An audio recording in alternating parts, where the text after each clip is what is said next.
Hey, welcome everyone. Thanks for coming out. This is like a lot of fun for me because I spend a lot of the time lately working on budgets and other things like that. So I was a professor for 22 years, and this will be my first lecture presentation, if you like, at UAF. So thank you, Michelle, for the invitation. I'm going to have about a 45, 55-minute presentation with some videos. There's so much going on with this vessel that I know I'm going to forget stuff. I just mentioned that if you want to use this vessel, speaking of budgets, it's $50,000 a day. So there's one. I'll put that out. It's 55 if you want some marine text to help you as well. But seriously, it's an amazing vessel. I wanted to convey some of the cool aspects of it to you. But please, I've not been to one of these lectures before. Ask any questions that you like, because it's not always straightforward to understand. So is it our vessel? How do you use it? Who gets to use it, etc. And right now it's up in the Chukchi Sea, and I'll show that as part of this talk. So welcome aboard. Does anybody know why it's called Sikuliaq, just to start out? And people that are in the know here. It's on, yes, we're on thin ice. Young ice, but yeah. So, and that's an Inupiaq word, and actually it was a faculty member at our college, former school, Bob Elsner, who was talking with folks out on doing research on seals and things that Bob used to work, and they had this conversation, and I heard from Bob there were 50 names on the list. And he came and said, well, just add one more, and that's how the name came about. Most vessels are called named after important people, the Tommy Thompson, the Melville, you know. This one is, I think, very appropriately named Sikuliaq. So I wanted to just start off, not that I'm nervous, but I wanted to just give a sense of what it might be like. Who has been on the Sikuliaq, first of all? Ah, okay, some insiders. Who has been in the Arctic Ocean before? Okay, well, you might be bored with this video then. But I wanted to just give, I have several of these, I thought just to give a sense of what it might be like to be out there. And it's kind of long, so I'm going to skip ahead a bit. It's a little bit tricky for me to do this. There's a lot of ice in the ships at the end, but it'll take 3 or 4 minutes. I think it's kind of to give a sense of like the vastness of what the ship was designed to do out there. I didn't pick the sound, by the way.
Keep us on time so you get a sense of, hopefully, the vastness of the ice, the sort of incredible openness, and there's the ship out there working. So a couple of, I have to stand over here because I can't see it on the screen. Yes?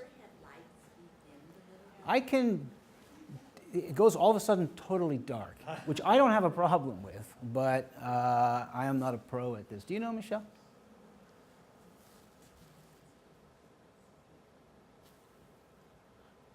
That's not good.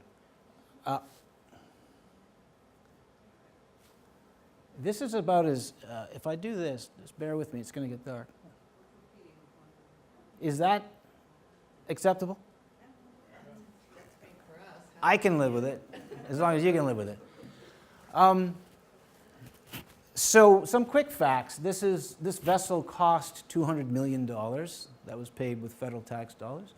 It is an ice-capable, not an ice-breaker vessel, and it's a global class. That's just a word that means that it's got the longest capacity of any of the vessels that are in the University Oceanographic Laboratory system. And that is what this logo is right here. UNOLS, we are part of a system of many universities that operate research vessels. So NSF owns it. That's the National Science Foundation, where I worked for a few years. In fact, they launched this when I was working there. And we operate it, our college, and that's through a cooperative agreement. I'm going to resist talking about dollars and cents, but some things are kind of mind-boggling. So this vessel actually, through that agreement, puts $26 million into the state of Alaska through the operation of this vessel. The state of Alaska puts $500,000 toward the vessel to show NSF a commitment, but it brings in $26 million, and that's pretty flowing. As long as we have a government that's functioning, this will happen. 20 crew plus 2 marine scientists, technicians, so your $50,000 a day gets you 20 crew plus the vessel, and I'm told the most amazing food in the fleet. 26 scientists it can take, and it's home ported here in Seward, Alaska. In fact, it's at sea now. It'll be in Seward from July 5th to the 29th, which is rare, and we don't like that because when it's at sea, it's making money and doing science like it should be. But it'll be in Seward, so if any of you are down there, it'll be tied up at our dock. We launched it in 2012. It became fully operational in 2016, just last year. It's been doing ice trials and preliminary studies, but it only really just got to be fully operational a little over a year ago. Among the other global class operators is UW, that's University of Washington. They run the Tommy Thompson, a global class vessel. Woods Hole Oceanographic Institution, Michelle mentioned, I did my postdoc. They have several vessels there. The Lamont Doherty Earth Observatory, part of Columbia University, and then Scripps Institution of Oceanography in La Jolla, California. Why am I telling you this? We are now in the big league of U.S. academic ship operators. Scripps, Lamont, Hui, UW, these are big players. I mean, I came here at University of Alaska Fairbanks, and I mean, you're running the global class and the only ice-capable global class, what was the most advanced ship in the fleet, is a very remarkable thing that started with Bob Elsner again writing a proposal in 1973. That's a very persistent effort to get that done. And it supports Alaskan research, which it's doing right now in waters off Alaska. National is part of this national university system, and international research, which I'll touch on later. And again, anybody has any questions, you just go right in. I have another cool video to show you. I have several of these. Have you seen this one? If you haven't seen it, this is the launch.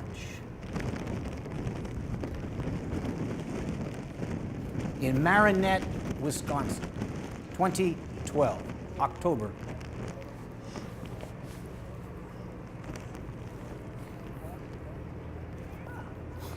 It used to have a light baby blue paint job.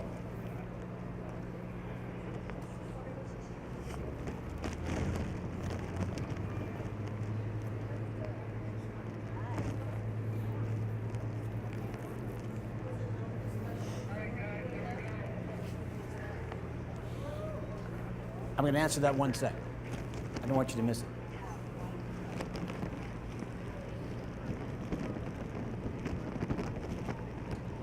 This guy looks like he knows what he's making the call.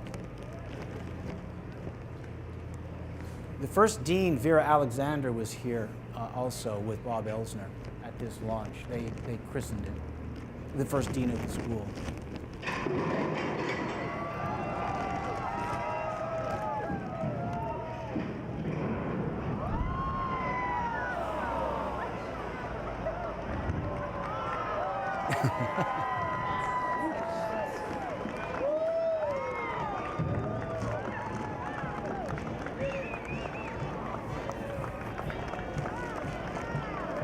It better float for 200 million, right?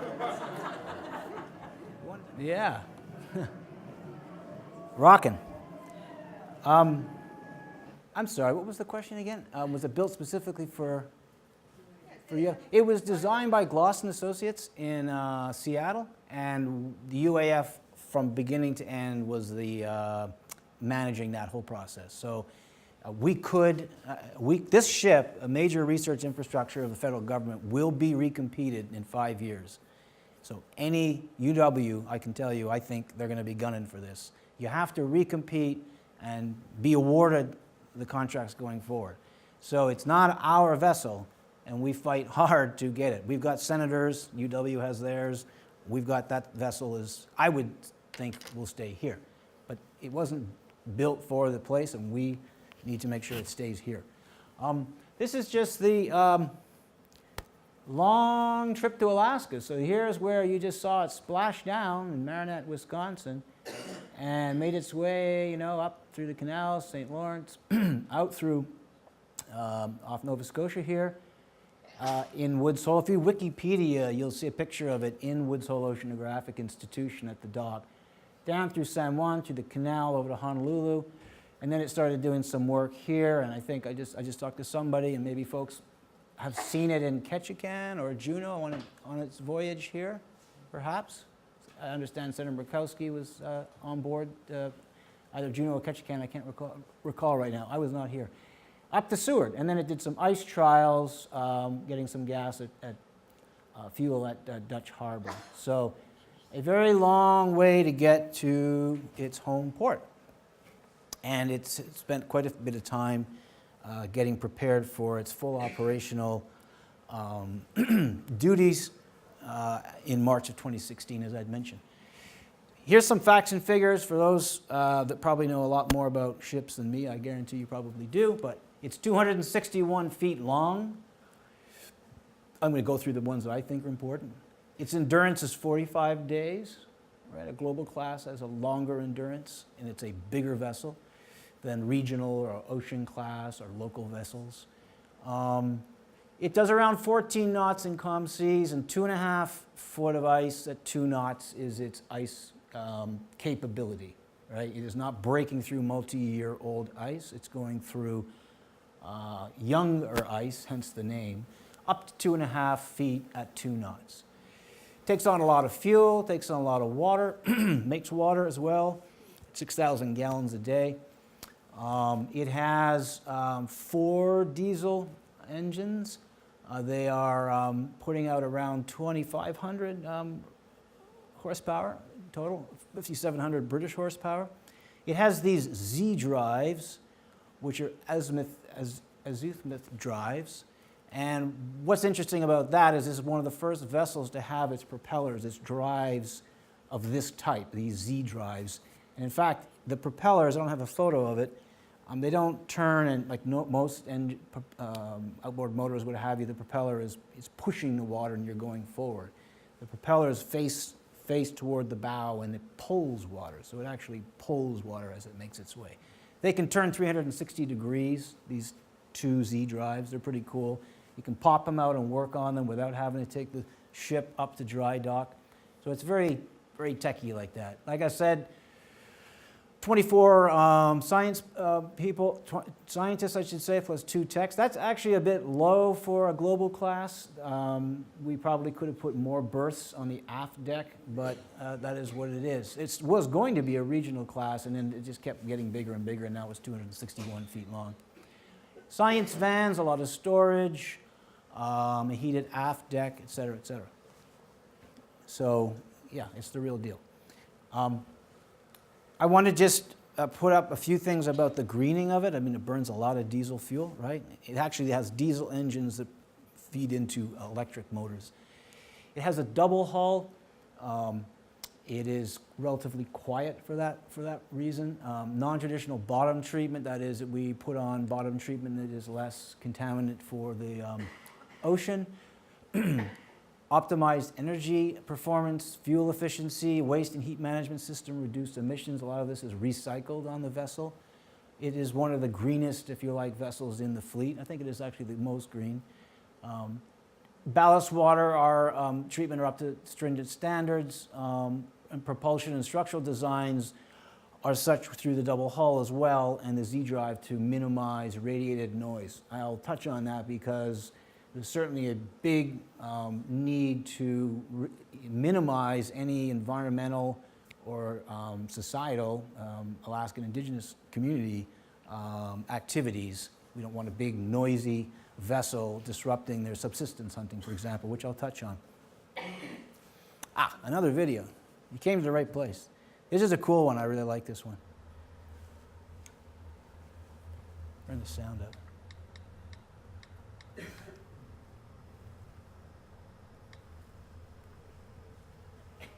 It's moving.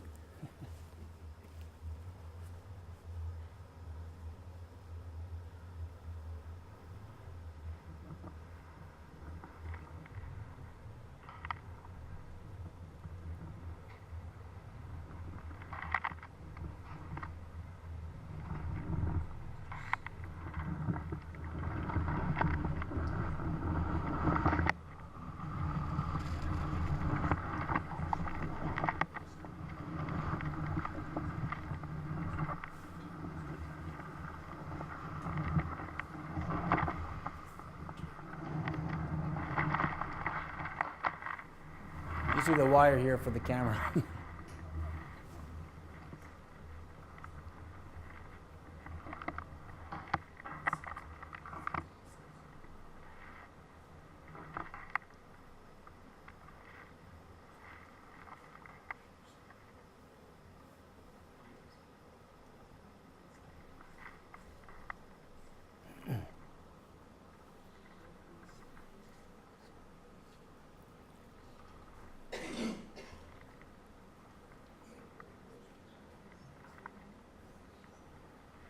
So yeah, right through the ice. They painted the hull dark blue because it was just so unsightly. I mean, all the chain and rust and things like that. And it was $60,000 to paint the hull dark blue. So anyways, I keep these numbers in my head.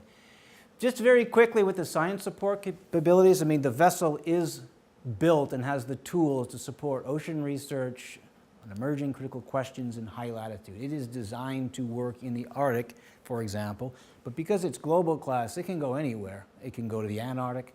In fact, there was a cruise recently from Hawaii. So you might think, well, why were you doing that? Well, that's where science gets done. So it's been down to Mexico, Hawaii. I was just hoping that we're trying to get it to go through the Northwest Passage potentially, and then work in the Atlantic. So it can go anywhere. It's relatively quiet for a ship. It has a lot of technology here. We can look at fish and plankton with this sensor on the center board, this EK80 biostatistic, all met and underway science sensors, the full gamut of that. Latest satellite communication, I'll get into that a little bit. It is actually the American Disabilities Act friendly. You can go on this vessel and work if you are an ADA person. I don't know how many other UNOS vessels have that. I think it's not many. I don't know if any. Some environmental chambers, that means we can do work on this ship with incubations, temperature-controlled freezers, that sort of thing. It, of course, has winches to put stuff over the sides, a couple of cranes, an A-frame off the back. The CTD is a conductivity temperature depth sensing system. I'll show pictures of that, et cetera, et cetera. I mean, it's basically got everything that any vessel could hope for to conduct science anywhere in the world, except for multi-year ice. This is just a schematic to show the layout. So this is the O2 deck, I believe. So this is where you'd be walking around, where that guy landed that drone that took that video, standing right here. Right here is called the Baltic room, where this big instrument goes in and out to take water samples. I'll show you that CTD system. Here is a wet lab. These just connect right through to another large lab right here. Some electronics and storage areas. This is the computer lab and electronic lab. I'll have pictures of all of these for you. And up here is another laboratory place. You go up another deck and then you're on the bridge, and all the staterooms and that are down below. So just try to give a little bit of a sense of the layout. Let's look at some pictures, though. That's what we want to see. Actually, this picture, here they are in Dutch Harbor just a couple of weeks ago, loading this project. It's where it's at sea right now in the Chukchi Sea. This is Seth Danielson. He's a faculty member here in the college. Some of you may know him. Adjusting some sensing equipment. You can see there's a lot of gear to load. This whole project actually is largely University of Alaska Fairbanks faculty and faculty, staff, and students who are out there. There's some also from some other universities, but it's a big project funded by the North Pacific Research Board based in Anchorage, as well as the Bureau of Ocean Energy Management and others going on. I just took this one in to give you a sense of, the skinny hallway and a sense that when this is moving around, what it might be like. I didn't get a photograph of the galley and of the stateroom and the sauna, which it has a sauna, and it has a very nice lounge with a custom-made wooden table that the crew made. And I've been emailing them, but they're busy and they have limited emails, so I wanted to get those photos to you. Maybe they'll pop up over having this lecture. This one, I have another video. This one is, now when you read this, I think, where's Michelle? I think in there that it says that I am prone to seasickness. That is true. So this rings a real bell to me.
That video is made by Scripps, USCD. Does anybody know the best cure for, is it 100% cure for seasickness? You just sit under a tree. Every time it's working. So here's a collage of photos, if you like. This is the CTD I was talking about. These are water bottles. This is a very snazzy CTD deployment system. This part right here is attached to a cable, and then it'll be lowered down to 4,000 or 5,000 meters of water to the ocean bottom anywhere. And then these bottles are triggered to, right now they're all cocked or they're open, and the water flows through, and then these guys sitting here are actually controlling this. You can tell they're controlling this.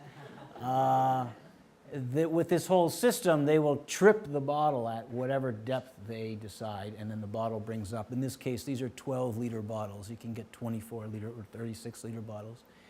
And you measure the temperature and the salinity, the salt content of the water. It's about 35 grams of salt in 1 liter of seawater, virtually everywhere. And anything else you want to measure in this thing. Here it is coming aboard. And into the Baltic room. Then they'll take the water out of these little spigots here to go off and make their measurements. Here's a nice photo in some ice.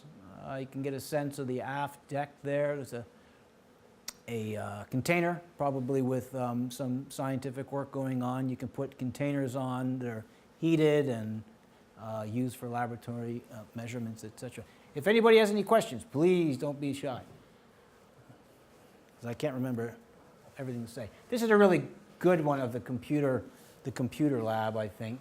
And so, you know, they're looking at what's going on anywhere outside on the ship, right? Cameras are everywhere. They will have trajectories of ice, all the MetLab information. This right here, I'm fairly sure, is to control that CTD, the firing of it, etc. Here's a map of the ocean. Here's another map of the ocean. So, you know, plenty of technology. In fact, it was the most technological advanced ship in the fleet. This is some pictures on the ice trials. It was going out to test its, you know, veracity, if you like, in the ice. It's a friend of mine, Karen Ashjian. She was the chief scientist, a bunch of other scientists, sitting around listening to Karen tell them what the plan will be, weighing in on it.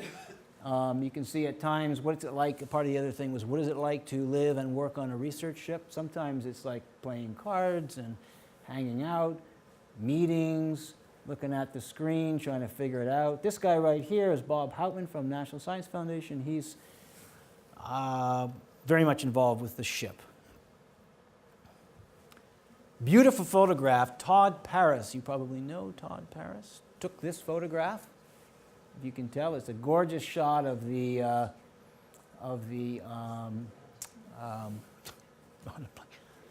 bridge. Sorry. This little stick right here is, you know, that's where all the business happens. You control the whole thing. It's the captain's chair. I have a nice photograph of that later with the President Johnson, a few other people in that I'll show you. Anyways, it's a beautiful photo of the bridge. Here's actually what it's really like. One of the crew running the vessel. Pretty easy, a joystick controlling, you know, everything from the Z-drive direction, propulsion, all of that.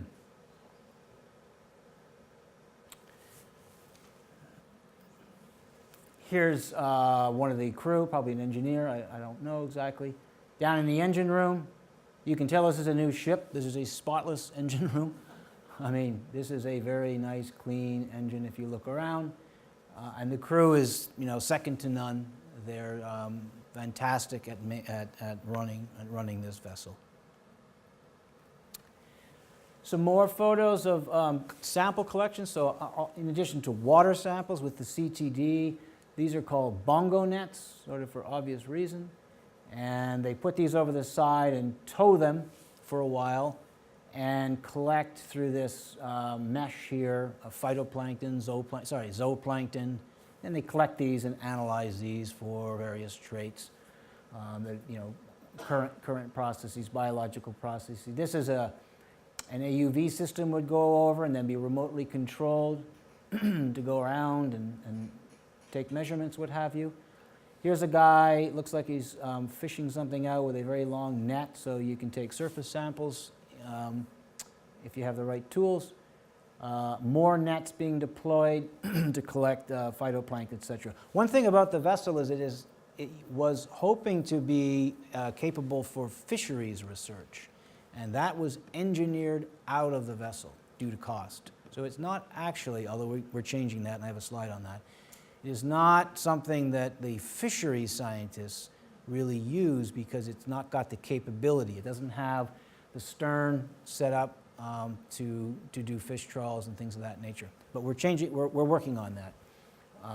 It's a bit unfortunate, but that's the fact. And here we have a nice little organism, brittle star or something. Actually, here it is. So we just are in the process. This is actually a cool story. I just thought of it. So we used to have the Alpha Helix. Do you know that vessel? We had the Alpha Helix, and we sold that. It was a UNOLS vessel. We sold that vessel, and the proceeds of that sale are in this university somewhere. I'm looking for them. And we are allowed to use those funds with NSF's concurrence to improve the Sikuliaq science capabilities, etc. So we actually are just bought this contraption called the Surface Under Ice Trawl, or SUIT.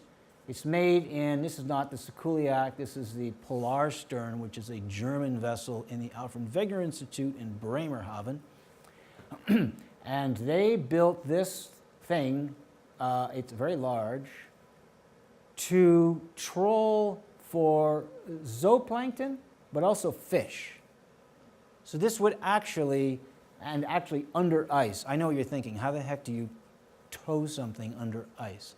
I didn't make it, but this is what they're selling. But it's actually something we're going to buy, we're in the process of buying, for about $250,000. And that will open up all kinds of opportunities for our researchers to study, fish dynamics now under the ice or not under the ice, make this ship more fisheries compatible. So that's kind of cool. We're exercising some sale proceeds to make the ship, the Sikuliaq, a more broad-based research platform. Of course, we're all about the ice, so I wanted to show that they get out on the ice through this gangway here and take core samples and measure trace elements or contaminants like black carbon that accumulate on multi-year ice or 1 or 2 year old ice. You can drill down, of course, and take water samples if you wanted to, but that ship will make that happen easier. And I have a video that I'll show of them doing that, which is sort of cool. Trying to give you a sense of what it's like to work on the vessel. So here they're going to do some ice coring.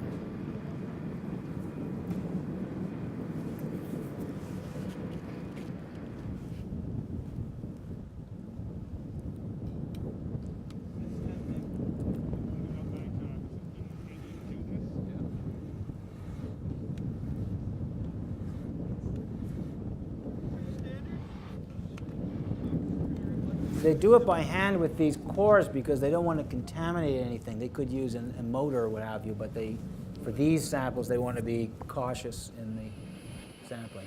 These ones, they don't.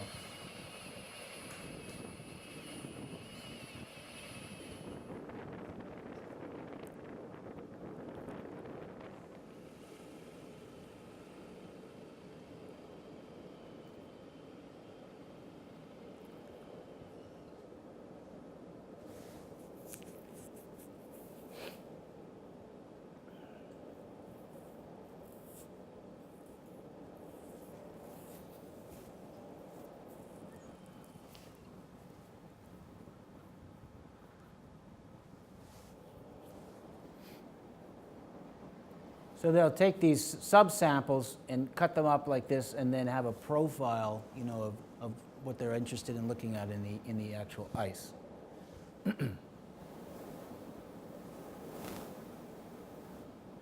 Looks like a good sample.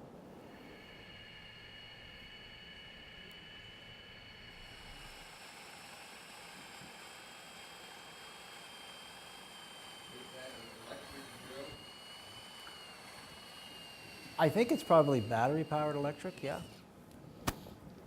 I don't know for certain. I think so. This is the other side of the ice coin.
Yeah, so ice cores. One of the other things that happens out there is looking for stuff that's on the surface. We have what we call observers. These are important. They're looking out for, in this case, seabirds. So gulls, you can see the code here for these red blotches is 1 to 3, 4 to 9, 10 to 20, 21 to 50 gulls, in this case gulls, and then black guillemots, murres.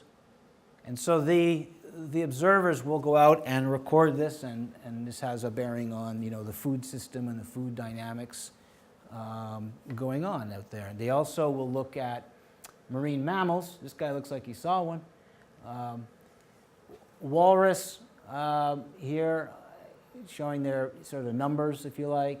Seals, spotted seals, ringed seals, bearded seals, and whales. Just two here, some bowhead and some belugas.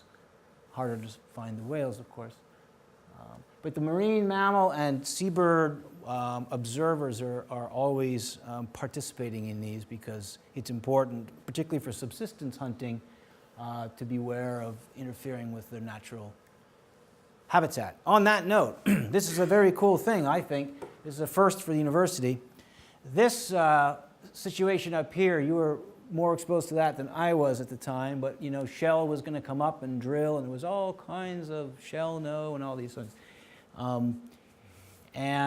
Of course, there's a rich oil reserve up here. At the end of the day, nothing they pulled out. They've gone, we all know that, for various reasons, oil prices, oil production rates. However, when they were here, they put this conflict avoidance agreement together, the Industry Conflict Avoidance Agreement.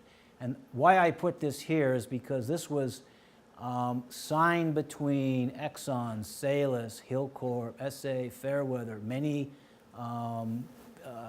oil and gas seekers, companies, with many Alaska Eskimo Whaling Commission, Barrow, Gamble, et cetera, et cetera. I put this purposely. A large number of Alaskan indigenous subsistence hunters were in agreement with these oil companies that if there's interference or loss of bowhead whales and they're hunting, I mean, if they don't have a whale, they don't eat, right? I mean, you know this better than I do. And this was on for a while. This was an established agreement to avoid conflict and ensure that these communities could go about their ways that they've been doing for a lot longer than us. Well, when they pulled out, we still want to do research. And their concern is that that big blue vessel could interfere with their subsistence hunting, right? And this is where all the subsistence hunting is going on. Well, right now, the ship is like right here, right in these areas where they want to have an assurance of being able to provide for their communities. So there's many examples of these type. This is a bowhead whale, but you can look at seals or walrus or other things that they're hunting. So there's a very important need for us to interact well with these communities, these subsistence hunting communities. And so just a year ago, a little over a year ago, this university, and this to me was astonishing, this was sort of a can-do attitude of Alaska that I witnessed. This is a memorandum of understanding between UAF, as the operator of this ship, and in this case, the Wainwright Whaling Captains Association. And this was in 2016 open water. What's remarkable about this is the Alaska Eskimo Whaling Commission holds meetings. They're having one here, I think it's in July in Fairbanks. We will be there to present on behalf of the scientists, and the scientists will be there. They want to know exactly where you're going to go and exactly what you're going to do, and et cetera, et cetera. Well, in this case, they wanted an assurance, and it came literally down to 2 days. I remember it being like a Thursday or a Wednesday, and the scientists have their plane tickets to go and do their work. And the bottom line is this organization wanted a signature authority with an agreement, a memorandum of understanding. We sent it to our general counsel, and I thought, this is never going to happen. This was going to be a month of Sikuliaq time was on the line. That's like $2 million over. In addition to the science project, which is $1 million, all right on the wire. And amazingly, this university redrafted with their attorneys that conflict avoidance agreement to be a memorandum of understanding, and boom, we were in business. So this is something that takes nurturing and respect, and so we have put together this Community and Environmental Compliance Standard Operating Procedure, CSOP, for the ship. That's the first time any operator in the country has drafted a document with input from the Alaska Eskimo Whaling Commission, Icebreaker Coordinating Committee, Waterways Safety Committee, North Pacific Research Board, Sea Grant, they're in the news a lot, Marine Advisory Program, which is in our college, the Sikuliaq Ship Committee, our own scientists, and multiple researchers. This document is actually available on our website. Anyone can read it. And it's basically a standard operating procedure to make sure if you want to use this vessel, these are the steps and check marks you have to go through, including going to meet the Whaling Commission at their invitation and present your project. If you do not do these things, you're not going to use the vessel. It's that simple.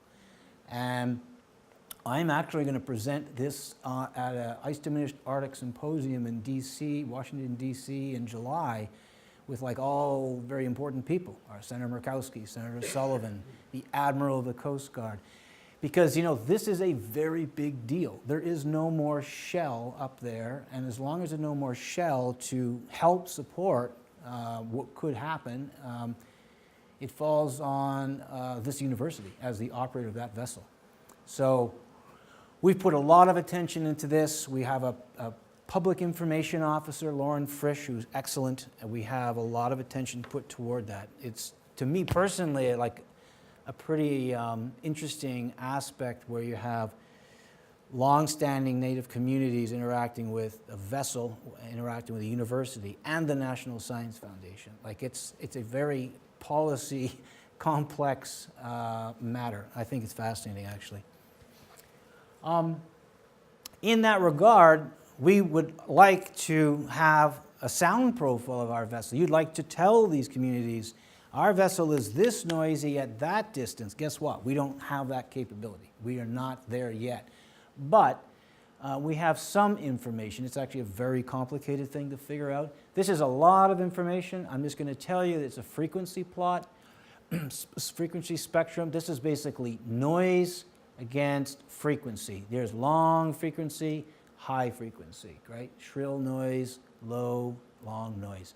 And all these squiggly lines are 20 different vessels in Rotterdam, I mean, of all places, but there's a lot of ships going through there. These are sound profiles for various cargo vessels, tankers, blah, blah, blah, you know, all these different vessels here. And this is the sound profile of Sikuliaq at 12 knots and at 4 knots.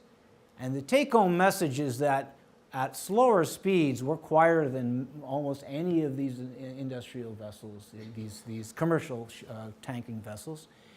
At higher speeds, we still actually are lower at the high frequency. We're quieter at high frequencies than these vessels, and comparable, but you know, nothing bad advanced. If we're in no ice, it's not really that bad. If we're in no ice and low speeds, and if we're parked, it's not noisy at all.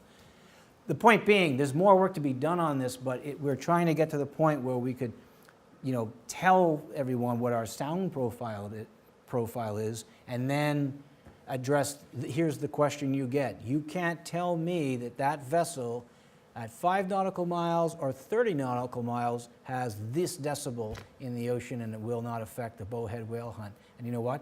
They're right. That's true. And so the back and forth goes.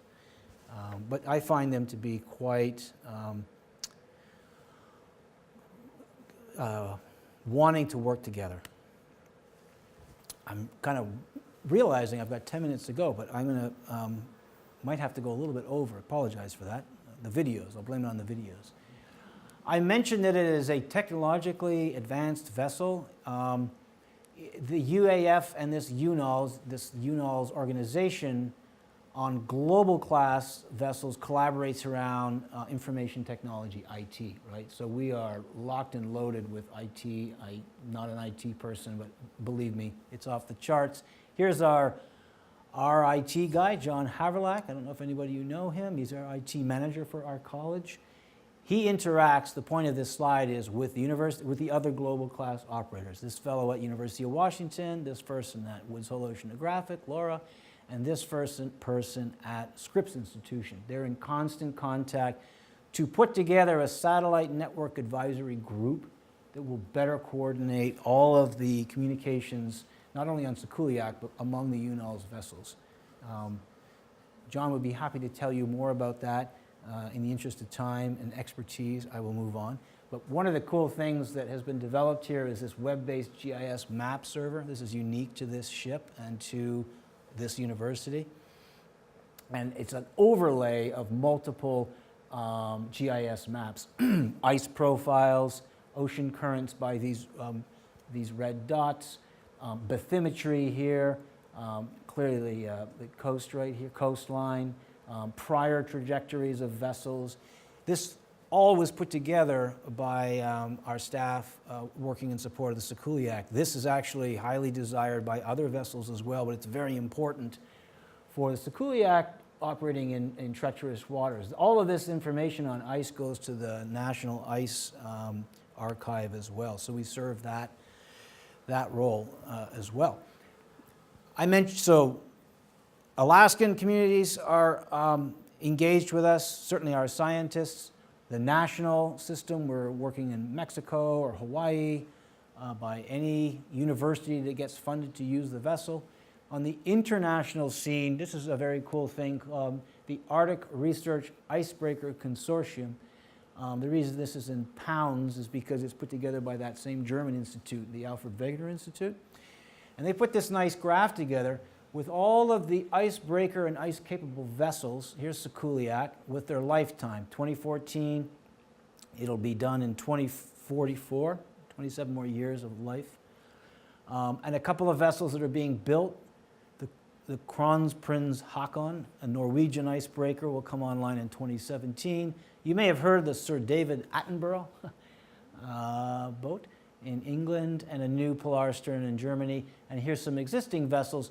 The point of this project, ARIS, is to improve, well, I'll show the next slide, but here's the lifetime of all the vessels. This is actually, you will hear this, that Russia is making all these icebreakers. They have so much capacity and capability. We do not. We have one vessel here, where is it? Healy, yes. The Healy is a 405-foot true icebreaker run by the Coast Guard, right? Homeland Security. It actually comes into port in Seward as well, sometimes Kodiak. That is the only icebreaker that this country really has. We have, you know, one that sort of limps along, but this is pretty unacceptable. What does it cost to build an icebreaker? $1 to $2 billion. They're not cheap, but other countries, Russia, Norway, Germany, are reallocating their resources. So really, we have the Healy and we have Sikuliaq as our front line in an Arctic that is melting back, getting warmer, more shipping, more need for security, national security. One could argue we should have 5 major icebreakers, but they're not cheap. What is the goal of this international project? And it's a real feather in the cap for UAF and for our college to be a part of this. I worked closely with them. The proposal is in for 6 million euros to make this happen. So it's European money. If it's funded, it will coordinate these research vessels, Sikuliaq, Norwegian, Sweden, Polarstern, the new one from UK, the Amundsen out of Canada, to network and have better international coordination of the Arctic. It's going to be more and more and more explored and need to be understood. There's going to be more demand for oil once it goes up, right, off Norway or off Alaska. More access for scientists through this coordinated network and more joint research activities. So, you know, I feel my job is to get us on the map, get us out there on the scene, and this is pretty cool. You won't see Woods Hole, you don't see Scripps, and you don't see Lamont, and you don't see UW on here, right? That's because we are the only ones running an ice-capable vessel. Kind of cool. I tell people, we are the envy of other universities in ocean sciences. I'm telling you, I know I'm right. I wanted to just finish up with a couple of Back to Alaska projects. This is a very cool one. This is Russ Hopcroft, the professor in our college. He does zooplankton. He's the guy who, with the bongo nets, getting all that. This has just been funded. This is a National Science Foundation project called a Long-Term Ecosystem Research Program. Long-term meaning they fund it for 5 years, usually 6, the first 5, unless Russ really screws up, knock on wood.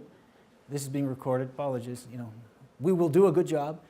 They usually renew that for another 6. So you're looking at 10 years, I would say, of work. It'll come out of Seward along the Gulf of Alaska K1 line. You can read here, I mean, they've been working at it a lot longer than I've been here.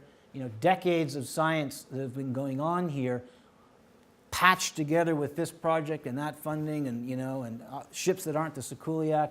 Now we're really talking, we've got $1 million a year, plus $1 million for Sikuliaq ship time, plus $400,000 in annual effort outside of that, to basically understand time series measurements, repeat measurements along these transects in the Gulf of Alaska that are going to reveal information about shifts in the community, the biological community, the zooplankton, the phytoplankton, right up to how this affects fish. I mean, these communities are changing in many ways, either through external forces, internal reorganization. So that's a very cool one. This is another example where I can tell you, having been in the University of Rhode Island for 22 years, every university who does ocean science wants to be an LTER place, right? There are not many of them. They're really hard to get. This was a massive win for CFOS. We just found out about it recently. You know, even with all the nonsense that's going on with budgets, there's a lot of really great stories to tell here, in my opinion. This is the project that's going on right now. This is called the Asgard project. It's being led by Seth Danielson, who was working on that instrument. Here's all of their stations, these black dots. You can see why coming up through Wales, Kivalina, Point Hope, Cape Lisburne. You see how close they're getting to shore, and this time of year they're starting to want to do some hunting and things of this nature. Hence, Seth has been in front of the Eskimo Whaling Commission at least 3 or 4 times. It is a constant interaction. They're constantly in contact with them. You may have read in the paper recently, we were in the news for unfortunate reasons off Wales. There was a missing 2 young fellows lost at sea. They didn't get them. They were in a small boat. So we were on a search and rescue mission about a week or so ago, right in here. They found a broken wooden boat, and it was a 14-year-old and a 29-year-old, which they assumed lost, as far as I know at this time. Back to this project. Big money, $16 million with all these 3- and 4-letter organizations, NPRB, BOEM, University, National Oceanographic Atmospheric Agency, the National Science Foundation, Office of Naval Research. I have lost track of what that one is. It's a 5-year program, and it's to look at future changes in the Bering and Chukchi marine ecosystem as sea ice retreats. So sea ice is retreating, ecosystem is changing. You will have shifts in the fisheries, you'll have shifts in socioeconomic policy going on. 24 scientists, so the ship is full up with scientists right now. 10 grad students from CFOS, I think they're all from CFOS. They're out there for 3 weeks, they get back, well, the ship will be back on the 5th of July. They're coming back toward the end of the month in about a week or so. And they'll do this again in 2018. And then in June is when the Sikuliaq, NOAA actually, they get out and do work in August, September in the same thing. Same thing, the NOAA PMEL laboratory.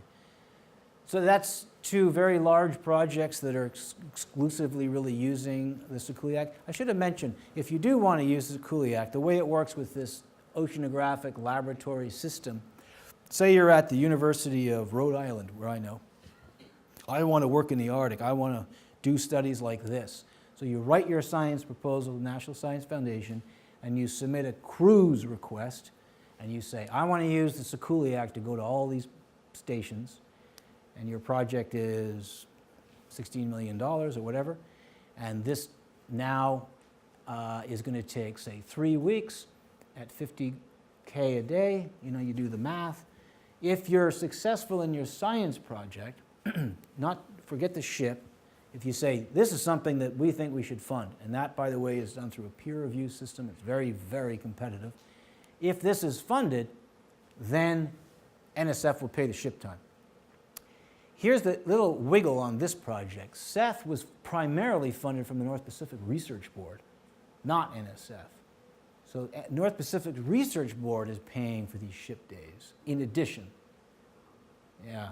So if NSF was paying, you're kind of not paying for that because they will pay for that separately.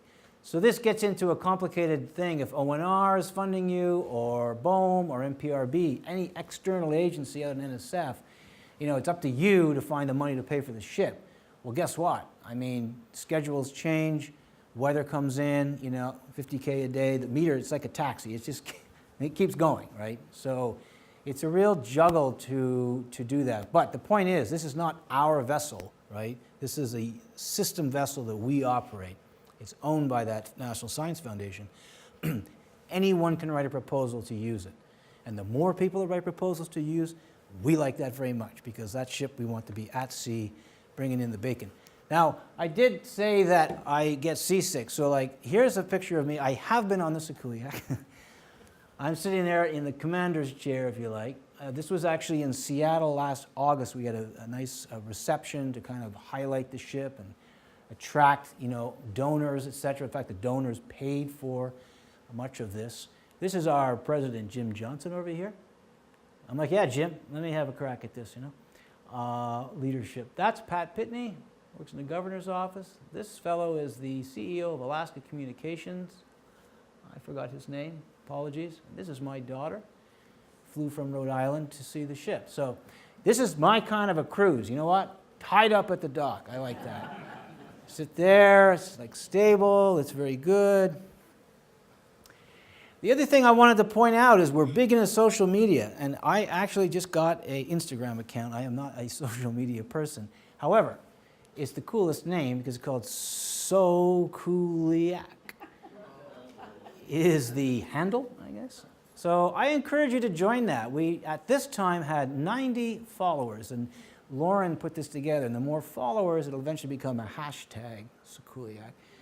But there's lots of great photos on there. You can put on your phone. It's real easy. We're also on Twitter. I am not a Twitter person, but this goes out regularly. And then here's Facebook. You can be a Facebook friend. See, I am actually, this is my Facebook. And so they'll put pictures. There's a good shot of the Z drive, by the way. So you get a sense that this thing can just spin 360. The props face forward, and you can pop the whole thing out for engine repair without hauling the ship out of the water, which is like pretty wild. The Z drive. So anyways, you can follow us. I have this come up, and it is quite interesting. You'll get updates not only on our college and the ship, of course, but Sea Grant, which is in our college. You'll see a lot of that posted as well if you want to. And if you go to our website, you can also see them there too. Speaking of our website, this is the Sikuliaq website. If you want to go to our website, I'm actually going to go there in a moment to bring you there. But that's the address. You just type in Sikuliaq, Alaska, and you'll go straight to it. And in here, you can learn more about a lot of what I've been talking about. And at the very bottom, I moved it up, is this map. And you just click on that, and you will see where the ship is right now. But you can go here at any time and see where the ship is at. And you know, I was in Hawaii in February for a meeting, and it was so cool. I was in my hotel room. I think I was talking to someone at the office, and I see the Sikuliaq coming into Honolulu Harbor from a distance. So that was pretty cool. Called up the captain and said, "Hey, I want to come down and have lunch with the crew," and that was very nice. Anyhow, that is the end of my talk. I'm more or less on time, and if anyone has any questions, this is our logo. So our logo for the University of Alaska Fairbanks, we actually changed that to Alaska Sikuliaq program because we're trying to brand it up. NSF, UNOLS, and this I will just end with saying is our new logo for our College of Fisheries and Ocean Science. It's an iceberg with the ship coming around and white salmon, which is unusual. But that was put together by a student competition and then drafted it by a graphics expert. So we got a bold new logo for our bold new college. So with that, thank you very much.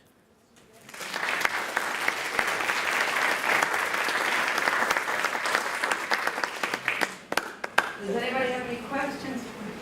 So what happens What happens now? when the rebid comes up?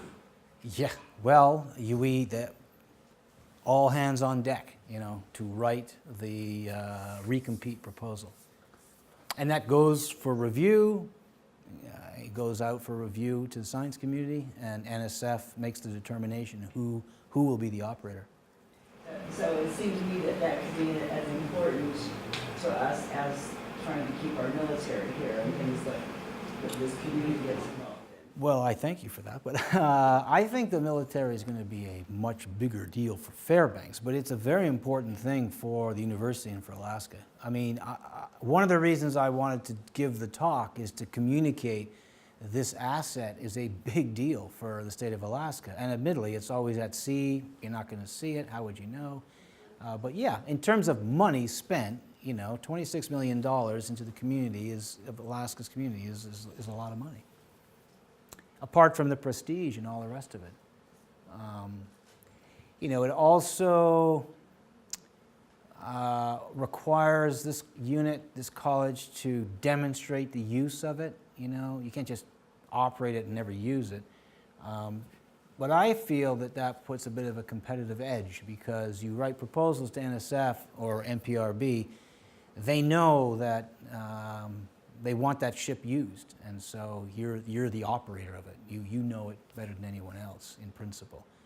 So it's very important for the college to keep hiring seagoing faculty. That's another important thing. Not all of them, but that's important. It's a very big deal, and I can assure you, I personally think University of Washington would bid for it, but it could be University of Hawaii. They're a UNOLS operator as well. Oregon State is, University of Washington, University of Rhode Island, Texas A&M. There's lots of competition. It's fierce. On the other hand, I've talked to the chair of UNOLS, is a good friend of mine, and he said, you have senators. This ship was conceived, if you like, in Alaska, Bob Elsner. It took 40 years to put this together. We, Alaska, should have a UNOLS vessel, and certainly Oregon and California and Washington State, all along the coast, have research vessels. So they'd have to make the case that, and here's where the rub is, they run it better and cheaper. Better, I don't know so much. Cheaper, that can be an issue because of various factors. But this ship starts to move, Senator Sullivan and Murkowski, if they're there in 5 years, I think we'll have something to say about that. And Representative Young. Yes, sir. Is the ship on the go continuously, or does it spend considerable time in Seward?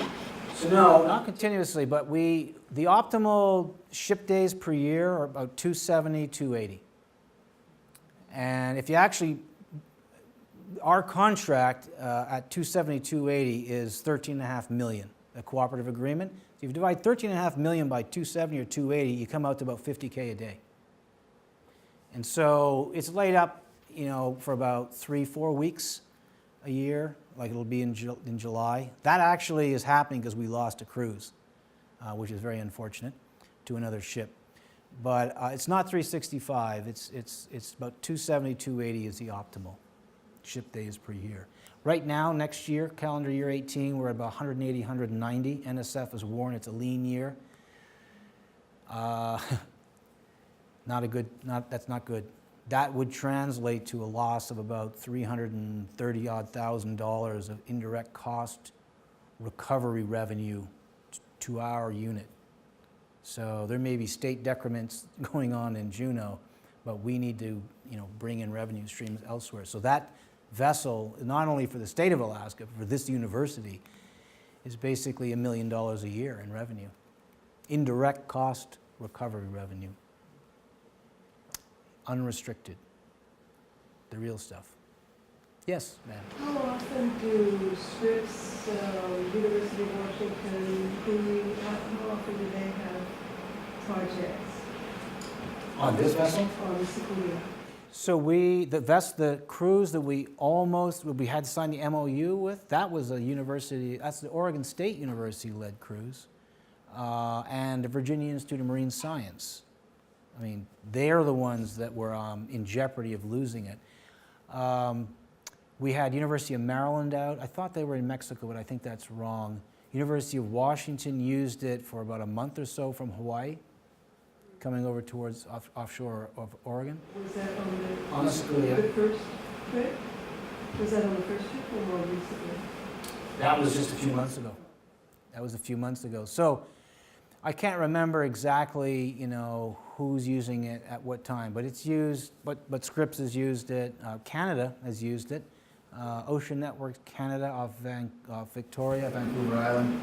Any farther afield, as in Norwegian projects or something like that? Well, that's what we want with this ARIS project, to get more internationalized. And that money would be EU money, non-federal US money. So NSF is all behind that. They're like, go, we need to get it over to the Atlantic. We could potentially go over the top through the Northwest Passage, through Panama Canal, but those are expensive transits, and they got to be justified. If you went through the canal, we just did this conversation. If we went from, say, Woods Hole through canal back up, it's like $1.5 million in transit costs. So, but the thing is, there's not always ships in the Atlantic available to service other projects. So Sikuliaq is getting opportunities in that regard. But we haven't worked yet with any foreign entities paying for our ship other than Canada. You've got exchange right now for them.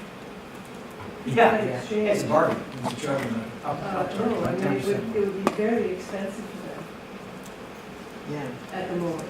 Oh, okay. Norwegians, for instance, are paying more for $1 US than I have seen in the past 45 years.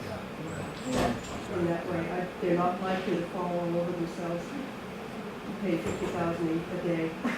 Yeah, well, that's why it'll be interesting to see this ARIS, because it's not only U.S., right? It's many different.